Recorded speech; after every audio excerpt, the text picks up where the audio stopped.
Should the NFL require players to stand for the anthem? I was never a big believer in it, but I think they feel trapped. I think they feel like they have to.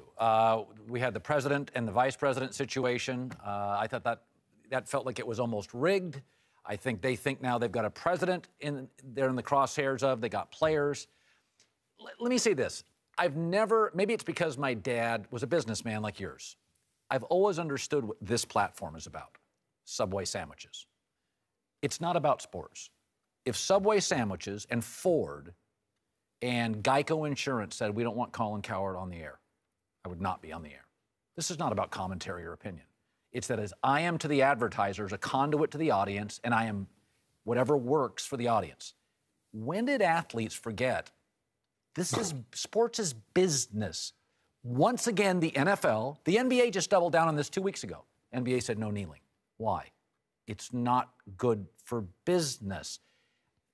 When I'm reading players and athletes, I think, okay, they went to college, and college isn't supposed to be business, but frankly is. But nobody questions whether pro sports is a business. Like, are we forgetting why their athletes make $19 million a year? Because of Ford and Subway sandwiches and Budweiser. And the attachment to Americana and traditional American values. Again, it was a part of the business strategy of Pete Rozelle and the NFL to attach the league to traditional values and the national anthem and support of the military. That was a part of the television script. I just think these players, a lot of them, or a small portion of them, don't understand the business they're in. They're young and they got a lot of money. They're addicted to Twitter, just like we talked about yesterday. Their iPhone is constantly telling them, protest, protest, protest. That'll make you popular. And so I just think there's a few misguided guys, and Twitter and social media put so much pressure on guys that, yeah, they have forgotten the business that they're in, why they're getting rich and why they're getting so much money. And so I think this is the appropriate step for the NFL. You can't take the time to explain this to everybody. Sometimes you just got to make rules and move on.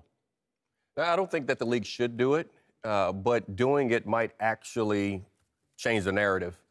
Because if you make the rule, which they can, it's a private boys club, as we know, and there are rule changes every single year. There are rule changes that affect the offense every year. There are rule changes that affect the defense every year. And you have, whether you like it or not, you know, I didn't like the fact that I couldn't hit Tony in the head anymore, but you got to learn to not hit Tony in the head. That's a rule change. This is a rule change that will affect every player, offensively, defensively, special teams. You have to deal with it. It's under this veil that you're affecting someone's rights, okay? And we understand that, and we all have the right to feel the way that we want to feel, which is why I don't think they should do it. But it being done, it's one of those situations that pro athletes, like in basketball, you have rules that you have to follow and you have to abide by. There are rules right now in the CBA that all the players don't like. You know, like I said, I get it. I think it'll change the narrative. Yeah. Well, I think that they had no choice. I think it's coming down to that point, kind of what you're saying. I think that's what you're saying, that it's ran its course. And I said this earlier.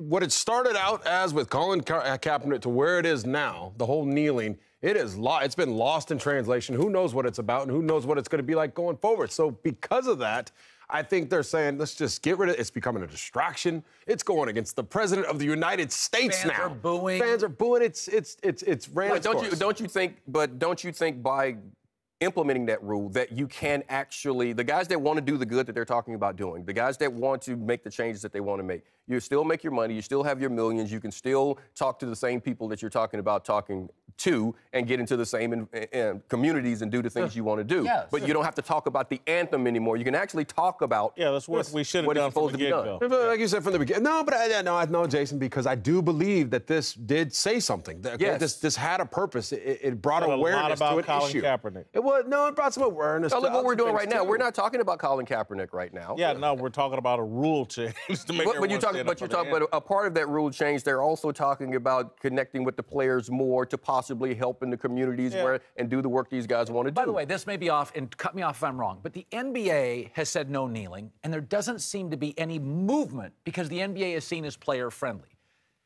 The NFL, I think, needs to do a better job of communicating with players, and maybe they would have more equity with players if they didn't cut them. I think the NFL players, unlike the NBA players, sometimes feel like I have very few options. I have no control. Colin, I made this point, and it's much bigger than this segment because we won't have a lot of time to spend on it. The NBA players, most of them spend 1 year in college at best. NFL players stay 3 or 4 years. They indoctrinated into that amateurism, fraudulent system that makes them feel exploited while they're college players for 3 or 4 years. So they come to the NFL with a chip on their shoulder. I just got exploited playing this game. Everybody got rich except for me. I don't that think so. puts a chip on their shoulder. Yes, I do. I think in this environment, not in our era, Eric, you and I are the same I don't age. even think in this environment. But in this environment, I think so. I mean, I know we have to go on this one, but I just think, guys, basketball, the teams are obligated to the players. And football, players are obligated to the team with no say-so, and I think that changes a lot. That's part of the narrative in terms of feeling they're exploited, feeling they're not treated the way basketball players are.